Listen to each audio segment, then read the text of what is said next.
Gold FM കൗതുക വാർത്തകൾ. കൗതുക വാർത്തയുമായി ശ്രീകുമാർ.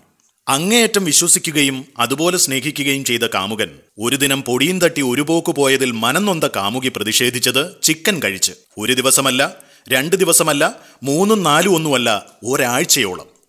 ലോക പ്രശസ്തി ആർജിച്ച ഒരു ഫ്രൈഡ് ചിക്കൻ ഷോപ്പിൽ ഒരാഴ്ചയോളം ഒരേ ഇരിപ്പിരുന്നാണ് ചൈനക്കാരിയായ താൻഷൻ എന്ന 26-കാരി ചിക്കൻ കഴിച്ച് പ്രതിഷേധിച്ചത്. തെറ്റിദ്ധരിക്കേണ്ട, ഇവരുടെ കാമുകൻ മേൽപ്പറഞ്ഞ ഷോപ്പിന്റെ ഉടമയോ അവിടുത്തെ ജീവനക്കാരനോ ഒന്നുമായിരുന്നില്ല. ചൈനയിൽ തന്നെയുള്ള ഏതോ ഒരു യോയോ ചുള്ളൻ. എന്തിനു പോയി എങ്ങോട്ട് പോയി എന്നൊന്നും ആർക്കും അറിയില്ല. മാനാഭിമാനമുള്ള താൻഷിക്കത് സഹിക്കാനായില്ല. അവൾ നേരെ ചെങ്ഡു എന്ന സ്ഥലത്തെത്തി ഫ്രൈഡ് ചിക്കൻ ഷോപ്പിൽ കയറി.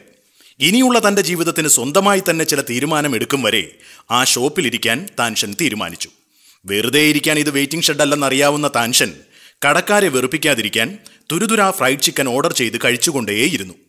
24 മണിക്കൂറും പ്രവർത്തിക്കുന്ന ഷോപ്പിൽ കുറേയേറെ സ്റ്റാഫുകൾ ഉള്ളതിനാൽ ആദ്യമൊന്നും അവരാരും താൻഷനെ ശ്രദ്ധിച്ചതേയില്ല. എന്നാൽ 4-5 ദിവസം കഴിഞ്ഞപ്പോഴാണ് താൻഷനെ കടക്കാർ നോട്ട് ചെയ്തത്. സംഭവം ലാഭമുള്ള പരിപാടിയാണെങ്കിലും ഇങ്ങനെ ഒരേ ഇരിപ്പിരുന്ന ദിവസങ്ങളോളം ഫ്രൈഡ് ചിക്കൻ കഴിച്ചാൽ അത് കുഴപ്പമാകുമെന്ന് മനസ്സിലാക്കിയ കടക്കാർ കാര്യം തിരക്കി. അപ്പോഴാണ് തൻ്റെ പ്രണയ ദുരന്ത കഥ താൻഷൻ അവരോട് പറഞ്ഞത്. കാമുകനുമായി ഒരുപാട് തവണ കഴിഞ്ഞിട്ടുള്ള ഫ്ലാറ്റിൽ ഒറ്റയ്ക്ക് ചെന്നാൽ തനിക്ക് ഭ്രാന്താകുമെന്നും കാമുകന്റെ ഓർമ്മകൾ തന്നെ വിട്ടു പോകാൻ വേണ്ടിയാണ് ഫ്ലാറ്റിൽ പോകാതെ ഇവിടെ കൂടിയതെന്നും പറഞ്ഞപ്പോൾ പാവം ഒരു ബ്രോയിലർ ചിക്കനോട് തോന്നാവുന്ന അനുകമ്പ ആ കടക്കാർക്ക് അവളോട് തോന്നിപ്പോയി.